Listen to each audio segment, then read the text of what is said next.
didiskusikan ya soal bagaimana kemudian SOP dan soal SOP itu, termasuk saya kira tadi jangan-jangan perlu ada metode-metode penanganan sendiri ya, meskipun FIFA sudah mengatur, karena mungkin Indonesia juga berbeda dengan negara lain, dan ada metode-metode penanganan khas supporter yang ala Indonesia ya. Ini kan saya kira justru mungkin bisa dimunculkan dari belajar dari kasus Kanjuruhan, dan mungkin belajar dari kasus-kasus mungkin rivalitas supporter ya di Indonesia yang mungkin saya kira memang masih sangat luar biasa kemarin ya. Ini saya kira harus kemudian perlu ada model-model penanganan, karena karakteristik mungkin supporter Indonesia berbeda dengan karakteristik supporter di luar negeri, sehingga mungkin perlu ada model-model penanganan SOP yang tetap mengacu pada FIFA, tapi mungkin ada kekhasan tertentu yang memang itu hanya di Indonesia misalnya. Nah,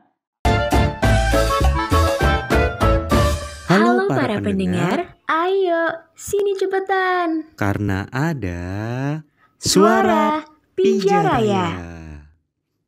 Selamat siang teman-teman semuanya. Assalamualaikum warahmatullahi wabarakatuh. Kembali lagi di podcast Suara Pijaraya. Kali ini bersama saya Besta Sudarta, dan kita kehadiran tamu yang sangat spesial, yaitu bersama Mas Hemri Suyatna sebagai dosen PSBK UGM dan juga pengamat sosial sekaligus pengamat sepak bola.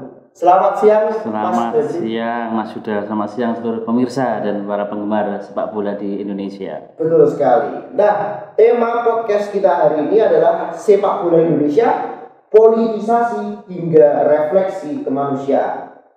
Nah, mungkin sebelum kita masuk ke pembicaraan yang hangat ini, kita terlebih dahulu mengucapkan berduka cita terhadap tragedi yang terjadi di Kanjuruhan, Malang.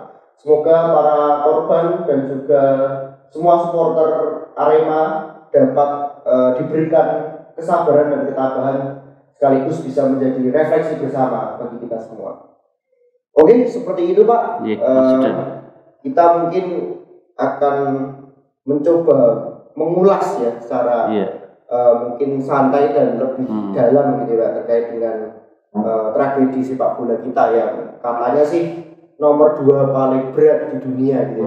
Nah, melihat tragedi yang terjadi kemarin yang begitu luar biasa, begitu banyak memakan korban ya Pak ya, dan sangat chaos ya Pak, sampai trending mungkin hampir 3 hari atau seminggu gitu ya Pak. Jadi semua halayak umum juga menyoroti hal tersebut. Nah, kira-kira dari pendapat Mas Hemri, bagaimana peristiwa Kanjuruhan tersebut, tragedi Kanjuruhan dan sudut pandang Mas Hemri. Oke, Mas Yuda, terima kasih. Jadi saya kira memang hal yang kemudian menarik untuk kita mendiskusikan ya terkait dengan hal tersebut, dan harapannya mungkin tidak sekedar mendiskusikan ya, tapi ada kemudian nanti kira-kira apa ya, mungkin reaksi atau mungkin langkah yang kemudian mungkin bisa dilakukan oleh teman-teman insan sepak bola di Indonesia. Saya kira tentunya kita juga prihatin, ikut berbelasungkawa untuk teman-teman Aremania di Malang, Jawa Timur dan sebagainya.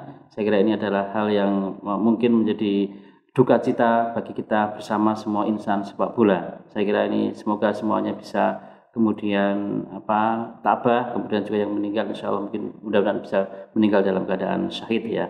Dan saya kira memang isu tragedi Kanjuruhan saya kira menjadi hal yang menarik untuk kemudian kita cermati, karena saya kira ada beberapa hal. Jadi kalau dari sisi kacamata saya sendiri itu adalah bagaimana kemudian pendekatan yang dilakukan waktu atau saat kejadian terlalu reaktif ya.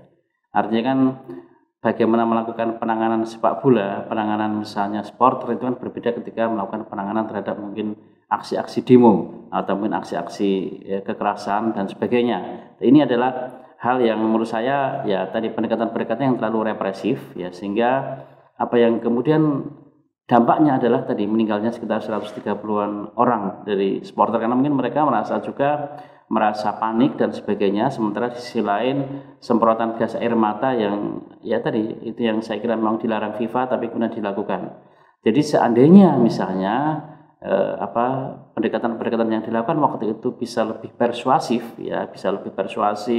lebih humanis, saya kira mungkin dampaknya juga tidak akan seberat ya tadi sekitar 130-an yang akhirnya harus kemudian meninggal. Dan ini yang saya kira mungkin ya perlu ada evaluasi lah kira-kira untuk kemudian bagaimana pola-pola penanganan supporter ke depan, karena saya kira supporter itu punya karakteristik sendiri, supporter punya kultur sendiri yang mungkin itu harusnya menjadi sebuah model penanganan yang mungkin berbeda.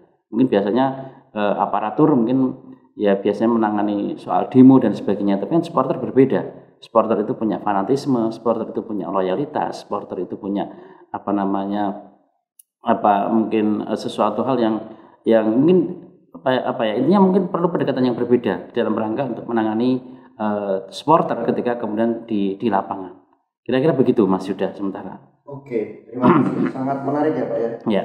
Jadi memang setiap supporter itu punya karakteristik masing-masing. Iya. Kalau kita bisa lihat di dunia itu mungkin kiblatnya kalau nggak ultras ya hooligan. Iya. Ya antara betul, itu kalau betul. di Indonesia gitu kan. Dan itu punya karakter khas masing-masing. Iya. Gitu kan. Iya. Nah, terkait dengan penjelasan dari Mas Henry tadi. Iya. Gitu kan. Nah, kita kan juga melihat gitu kan sejauh ini banyak gitu Pak pendapat-pendapat atau mungkin statement dari pejabat publik gitu ya, bahwa ya berbagai macam ini core kesalahannya itu berbagai macam gitu. Nah kira-kira kalau dari sudut pandang Mas Henry ini yang menjadi masalah utama ini apakah memang dari segi infrastrukturnya ya tidak terlalu baik atau harus perlu diaudit, ataukah dari memang mungkin keteledoran dari teman-teman aparat gitu ya, sehingga tidak perlu seharusnya lah ditembakkan gas air mata karena mungkin ya justru membuat chaos gitu kan, justru membingungkan satu stadion gitu kan, atau mungkin memang masalah-masalah di luar itu seperti mungkin jadwalnya yang terlalu malam dan sebagainya. Kira-kira yang menjadi masalah utama atau perlu kita soroti bareng-bareng itu yang mana gitu Mas? Oke, tadi yang saya kira yang disampaikan oleh Mas Yuda, saya kira tadi cukup lengkap ya. Artinya memang pertama harus ada evaluasi dari berbagai macam ya, dari sisi panpel, dari sisi aparat keamanan. Itu yang menjadi penting juga untuk kita evaluasi.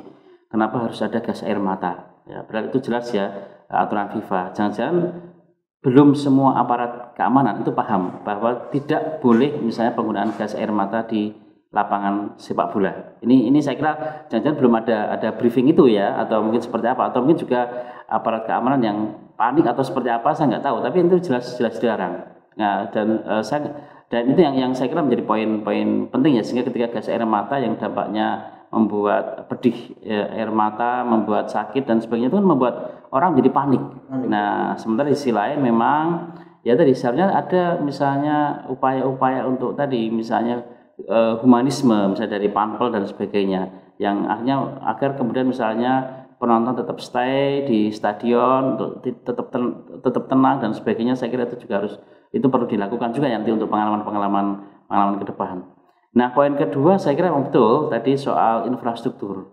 Artinya memang kita harus membayangkan bahwa memang banyak stadion-stadion kita itu yang mungkin belum layak sertifikasi. Meskipun memang setiap tahun ada tadi kelayakan untuk itu ya, untuk legalitas, untuk sertifikasi itu, tapi saya nggak tahu yakin apakah itu memang benar-benar kemudian memenuhi standar yang diatur oleh FIFA atau enggak. Misalnya soal ini Mas, soal tadi jajan soal misal lampu itu juga banyak yang bermasalah ya, soal misalnya kekuatan lampu di stadion, soal kemudian infrastruktur, bagaimana kemudian misalnya pintu keluar yang mungkin terlalu minim, itu juga akan merepotkan ya ketika pintu keluarnya terbatas. Kemudian juga soal sisi lain misalnya single seat, itu kan belum semua stadion kita punya single seat, berarti itu standar yang digariskan oleh AFC atau FIFA ya. Ini yang saya kira memang harus ada banyak pembenahan di sisi infrastruktur, sehingga saya membayangkan bahwa ya stadion itu akan misalnya ramah anak misalnya, sehingga setiap anak kan juga akan nyaman ketika di stadion dengan single seat misalnya, itu kan akan menjadi nyaman, ramah untuk perempuan dan sebagainya, sehingga ya intinya semua orang datang ke stadion itu adalah menikmati sepak bola itu sebagai sebuah hiburan ya, sebagai sebuah hiburan, refreshing, keluarga itu bisa dilakukan di sepak bola misalnya. Itu yang poin yang kedua ya.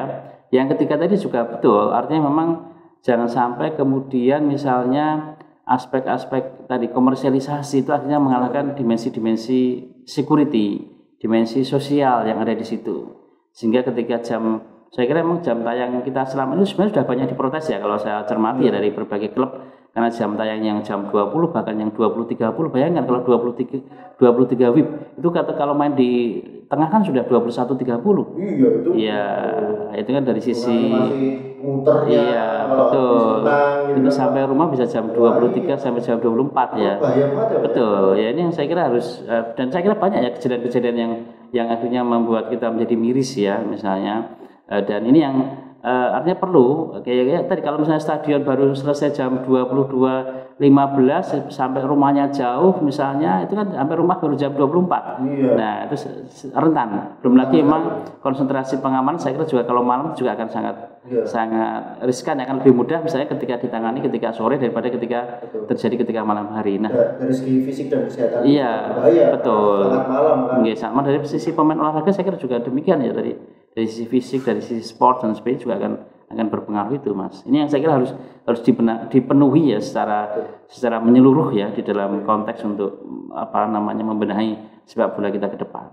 Oke. Nah, Bapak tadi kan menyebutkan Panpel gitu kan, LIB gitu kan. Nah, mungkin teman-teman podcast Suara Bicara di sini belum mengerti nih, mungkin perannya organ-organ ini atau entitas itu seperti apa gitu Pak di dunia sepak bola gitu. Jadi kita mungkin kedepannya bisa memahami lebih holistik lah, secara luas lah bahwa ini kesalahan bersama dan memang harus ditanggung bersama gitu. Supaya harus bertanggung jawab. Nah, kira-kira perannya nih apa aja dari Pak yang disebutkan? Jadi kalau LIB lebih ke lebih ke operator kompetisi ya, yang menjadi dapat mandat dari PSSI ya untuk menjalankan kompetisi di Indonesia ya. Dan Panpel saya kira adalah panitia penyelenggara lokal yang saya kira juga punya tanggung jawab ya, termasuk saya kira sebenarnya LIB juga perlu untuk kemudian melakukan pendampingan ya terhadap mungkin panpel lokal, karena ini menjadi penting ya, jangan sampai justru ya LIB lepas tangan, tapi ini justru LIB dan Panpel itu LIB itu justru menjadi mentor, menjadi pemandu, pengawas atau bersama-sama dengan Panpel lokal untuk mengamankan mungkin tiap-tiap pertandingan yang ada di Indonesia. Ini yang saya kira fungsi-fungsi itu yang saya kira harus dioptimalkan itu Mas Yuda.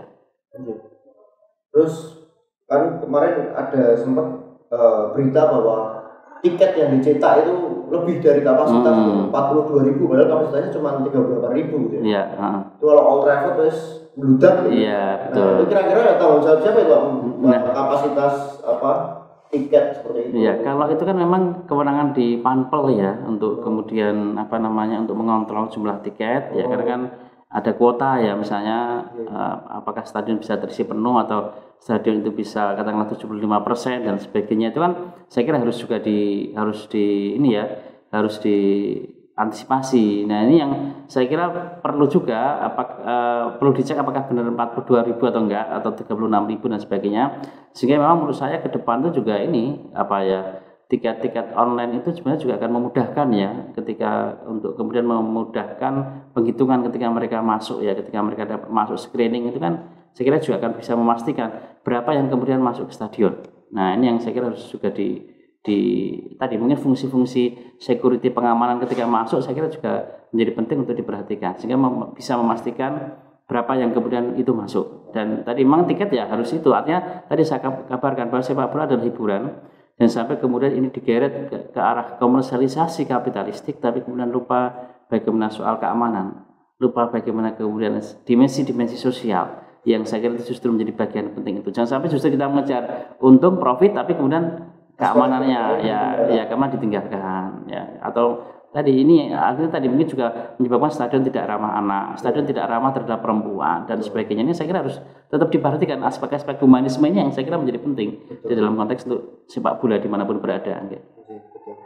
Menarik sekali Pak. Nah ini mungkin kita agak masuk ke bagian yang mungkin agak sensitif dan ini hangat dibicarakan oleh masyarakat semua gitu ya. Ini sampai di Twitter ini perang gitu ya, antara semuanya lah saling menyalahkan gitu Pak. Ya yang polisi dianggap menjadi penyebab utama karena melemparkan gas air mata, ada yang menyalahkan Panpel, ada yang menyalahkan LIB, ada yang menyalahkan supporter karena turun masuk ke lapangan kalau tidak boleh, tapi juga saling membela diri juga. Supporter bilang lah ini kultur kita sebagai Aremania. Kalau pertandingan selesai kita memang masuk ke lapangan untuk memberikan support kepada pemain dan sebagainya. Polisi juga melakukan pembelaan diri bahwa mereka menganggap bahwa gas air mata itu tidak berbahaya dan tidak menjadi penyebab utama gitu. Dan itu ramai sekali di netizen gitu. Bahkan ketua PSSI juga lepas tanggung jawab, cuci tangan, tidak mau menganggap ini adalah bagian dari tanggung jawab dia di statementnya. LIB dan juga beberapa organ lain juga denial gitu Pak, menolak terhadap tanggung jawab besar ini. Padahal ya kita tahu sendiri lah ini keterkaitannya sangat erat gitu ya. Nah kira-kira menanggapi respon para pejabat publik yang saling menyalahkan, saling membela diri terhadap tragedi kemanusiaan yang sangat besar, sangat hitam, sangat kelam ini, kira-kira seperti apa Mas? Saya kira mungkin sudah saatnya kita untuk tidak tadi membela atau mungkin mencari pembelaan diri ya, tapi saya kira memang sebagai sebuah organisasi tertinggi di sepak bola sebenarnya memang yang paling bertanggung jawab adalah PSSI. Ini yang saya kira harus kita lihat, dan saya kira memang justru itu menjadi, saya kira meskipun nanti rentetannya ke yang lain, tapi memang tanggung jawab utama adalah ke PSSI. Tapi saya kira justru itu menjadi refleksi bahwa sepak bola itu tidak hanya sepak bola itu menjadi tanggung jawab kita bareng-bareng. Ya, artinya dari sisi supporter mungkin harus ada misalnya edukasi supporter dan sebagainya, bahwa supporter juga harus ada pemahaman misalnya terkait dengan bagaimana mendukung dengan sportif dan sebagainya, itu kan juga menjadi penting ya, tidak boleh ada rasis macam-macam.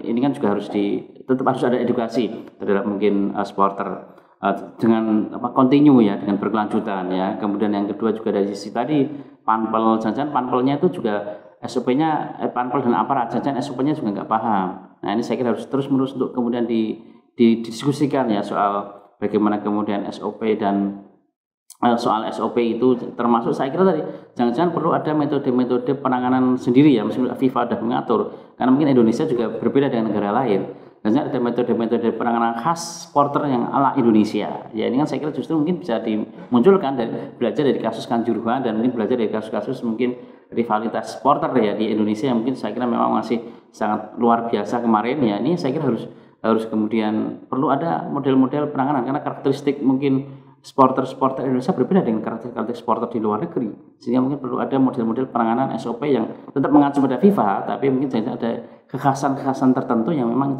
itu hanya di Indonesia misalnya. Nah, artinya justru menjadi ajang refleksi kita bersama ya, untuk belajar dari kasus kemarin, untuk kemudian kita membawa justru sepak bola kita ke depan menjadi lebih kuat, lebih baik, dan sinergi dengan berbagai stakeholder. Itu yang saya kira menjadi penting. Tapi memang kalau tanggung jawab seharusnya tanggung jawab dari organisasi sepak bolanya.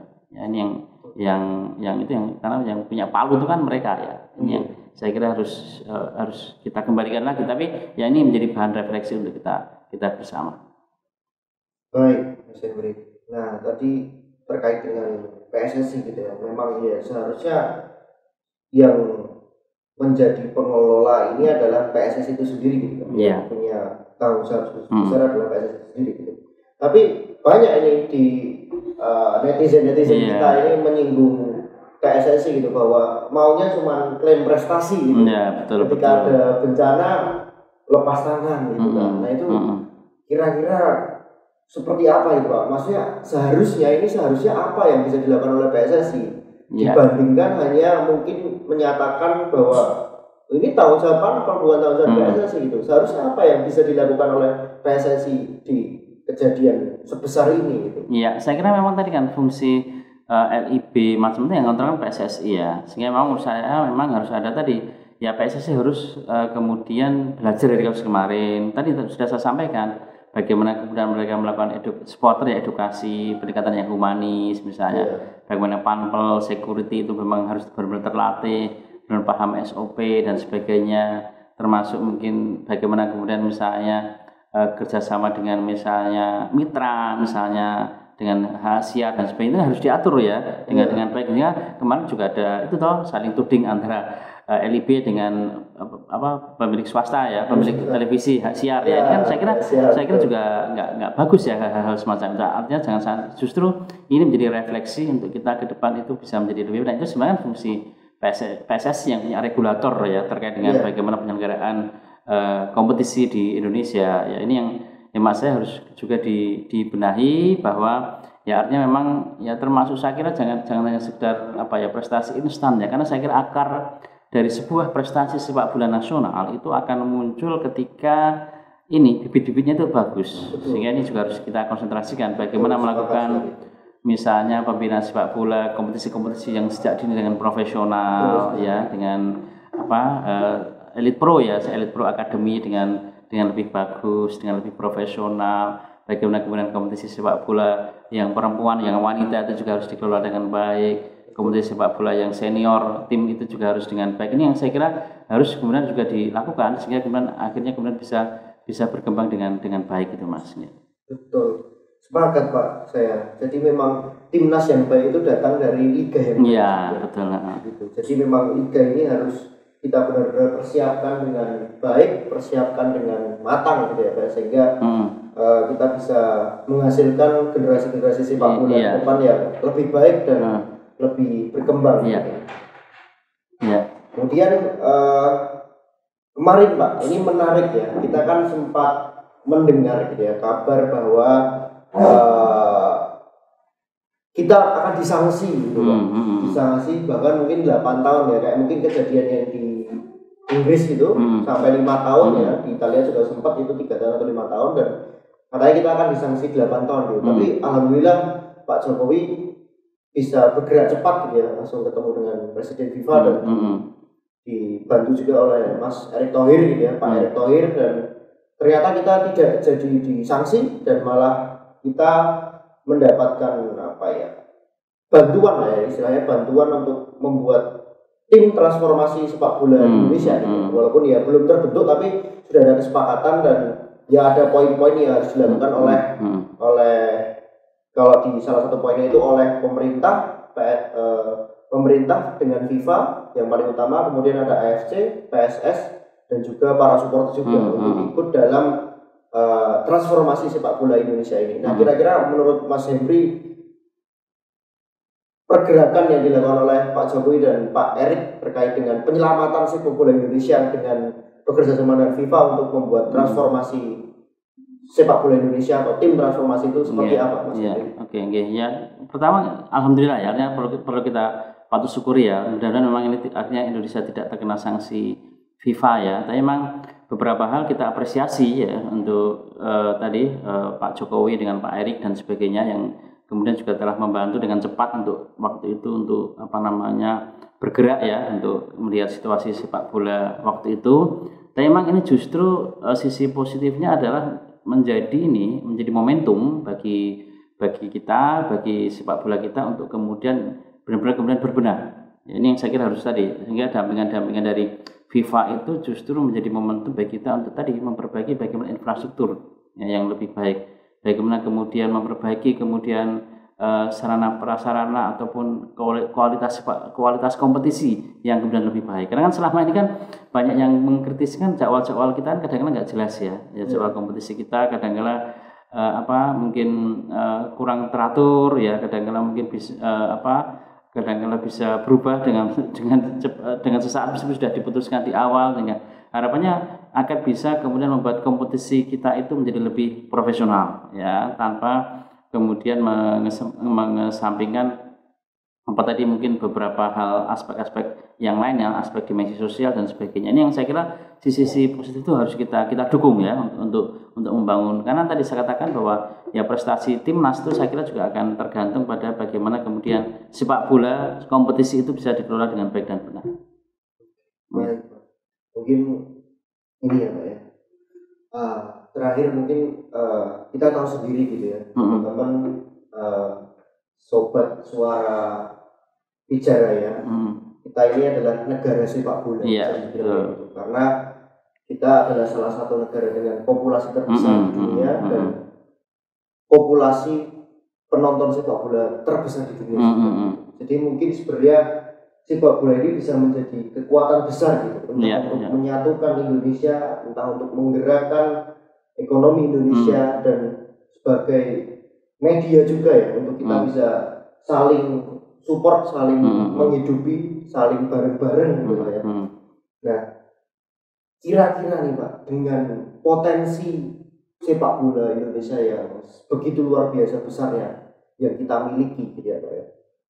Kira-kira apa nih Pak peran kita gitu ya sebagai institusi akademik ataupun mungkin peran masyarakat sipil gitu Pak dalam terlibat untuk mendukung perkembangan sepak bola Indonesia gitu ya Pak, yang potensinya begitu luar biasa besar dan dampaknya pun begitu luar biasa besar gitu ya Pak. Nah kira-kira apa yang peran yang bisa diberikan atau mungkin bisa mendukung tadi transformasi sepak bola Indonesia atau mungkin di luar itu apa yang bisa kita lakukan oleh masyarakat sipil dan teman-teman dari akademik gitu ya, dari institusi akademik. Oke. Makasih Mas. Artinya memang saya kira sepak bola itu kan memang menjadi sebuah olahraga paling populer di dunia bahkan di Indonesia. Jadi meskipun memang harus diakui kalau dari sisi prestasi memang ya belum begitu ada yang dibanggakan ya. Mungkin kalau kita lihat ya mungkin di level mungkin kita masih di level Asia Tenggara ya, tapi alhamdulillah beberapa tahun terakhir ini kita lolos ke Piala Asia dan sebagainya. Itu kan saya kira sebagai contoh ya, tapi kita misalnya juara Piala AFF belum ya, meskipun kita sudah pernah juara SEA Games kalau nggak salah 2 kali ya kalau SEA Games-nya ya, tapi untuk sepak bola sehingga tapi bagaimana juga karena tadi sepak bola itu adalah olahraga paling populer, olahraga yang mungkin banyak digandrungi dan sebagainya, sehingga memang peran dari kita saya kira perlu kita support untuk itu. Saya kira misalnya ya teman-teman banyak yang mungkin saya yakin ya teman-teman mahasiswa, teman-teman itu kan banyak tergabung di dunia supporter ya itu di dunia supporter. Nah, bagaimana kemudian teman-teman ini bisa menularkan virus ya positif ya untuk perkembangan misalnya supporter ke depan, sehingga kemudian supporter itu bisa menjadi lebih kreatif ya, lebih kemudian lebih atraktif ya, sehingga kemudian jauh dari anarkis ya. Ini yang saya kira harus kita dorong karena harapannya teman-teman mahasiswa bisa menjadi virus untuk misalnya memperbaiki atau mungkin memberikan warna baru bagi mungkin perkembangan supporter yang ada di Indonesia dimanapun berada. Ini saya kira supporter sudah banyak yang kreatif, tapi saya kira mungkin dengan inovasi, dengan sentuhan itu saya kira juga akan membantu teman-teman untuk kemudian bisa lebih mendorong kreativitas itu menjadi lebih baik lagi.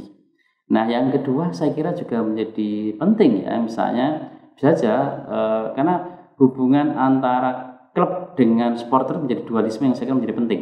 Ya, artinya bahwa ekosistem dalam konteks sepak bola tidak bisa dipisahkan ya antara supporter dengan sebuah klub, manajemen klub. Nah, ini saya kira harapannya dengan ekosistem yang lebih baik, harapannya tadi ketika banyak teman-teman masyarakat sipil, mahasiswa masuk ke situ, itu harapannya juga bisa memberikan saran ya kritis ya ketika mungkin ada manajemen klub yang nggak baik, misalnya ketika ada manajemen klub yang nggak benar, itu kan teman-teman bisa menjadi penjaga gawangnya sepak bola lah gitu ya. Atau kalau di sepak bola kan pemain ke-12-nya itu adalah supporter. Ini saya kira dua hal yang menurut saya klub dan supporter adalah dua hal yang tidak bisa kita pisahkan, karena ini menjadi kekuatan ketika supporter kuat, klub kuat, itu saya kira akan bisa kemudian membawa energi positif sepak bola kita itu menjadi lebih bagus ke depannya. Ini yang saya kira harus kita kadang-kadang, karena ini kan juga artinya momentum tragedi Kanjuruhan, saya kira ini luar biasa. Ini supporter, solidaritas supporter di mana-mana bermunculan, kemudian ini terus bersatu, solid dan sebagainya, sehingga menjadi energi juga bagi kita untuk mengembangkan industri sepak bola. Sehingga tadi sepak bola yang kita menjadi primadona bagi masyarakat Indonesia itu nanti bisa kemudian terus berkembang menjadi sebuah industri, benar-benar menjadi industri sepak bola. Dan tidak hanya sekedar industri sepak bola juga, tapi mungkin harapannya juga implikasinya itu adalah ke prestasi ya, karena harapannya kita bisa tahun depan tembus 100 besar dunia FIFA. Ini kan masih 151 kalau nggak salah ya. Dan depannya terus nanti tahun depan 100 tahun ya kita bayangkan 2-3 tahun ke depan kita bisa masuk 50 besar dunia. Ini kan ceritanya zaman dulu ya, zaman pengurus PSSI dulu, tapi sampai sekarang pun belum pernah itu bisa terrealisasikan, Mas. Betul. Oke. Mas Henry, Tadi Mas Henry sempat menyebutkan pemain ke-12 adalah hal yang penting gitu, yaitu para supporter semuanya. Betul. Nah kira-kira apa nih statement terakhir dari seorang Mas Henry untuk para pemain ke-12 di seluruh Indonesia untuk sepak bola kita sekarang dan ke depannya gitu. Ya, saya kira tadi memang supporter menjadi pemain ke-12 ya, dan saya juga bekas supporter ya dulu Mas, tahun 2000-an itu saya juga sering ikut away ya, ikut kemudian ikut home, nonton ya klub kesayangan saya ya. Saya kan klub kesayangan saya. Jadi ini yang saya kira emang ya tadi supporter menjadi energi positif. Harapan saya tetap terus menjaga energi positif untuk kemudian mengawal transformasi sepak bola Indonesia itu menjadi lebih baik ya, baik itu tadi misalnya transformasi terkait dengan bagaimana tetap mensupport dengan kreatif, tetap kemudian juga dengan kritis dan sebagainya, sehingga sepak bola kita akan menjadi lebih baik dan lebih berkembang. Nah itu yang saya kira harus kita lakukan, bahwa untuk kita bersama-sama membangun sepak bola berkembang, dan salah satunya adalah juga nanti teman-teman supporter itu memainkan peran yang sangat vital untuk itu, untuk terus bergandengan dengan manajemen klub, bergandengan dengan asosiasi sepak bola yang lain, sehingga kita bisa berkembang secara bersama-sama. Kira-kira begitu Mas Yuda. Oke, itu tadi sebuah closing statement dari Mas Henry Suyatna, dan kita sudah berada di akhir acara dari podcast Suara Pijaraya. Nah, mungkin terima kasih kepada teman-teman semua yang sudah menyaksikan podcast ini, dan matur nuwun sangat juga sama Mas Henry sudah berbagi ilmunya dengan kita semua pada hari ini. Dan jangan lupa saksikan podcast Suara Pijaraya berikutnya dengan topik yang lebih hangat lagi, dan tentunya pembicara yang tidak kalah luar biasa juga, hanya di BEM KM UGM. Terima kasih. Wassalamualaikum warahmatullahi wabarakatuh. Waalaikumsalam warahmatullahi wabarakatuh. Salam olahraga. Salam olahraga, salam sepak bola. Salam sepak bola.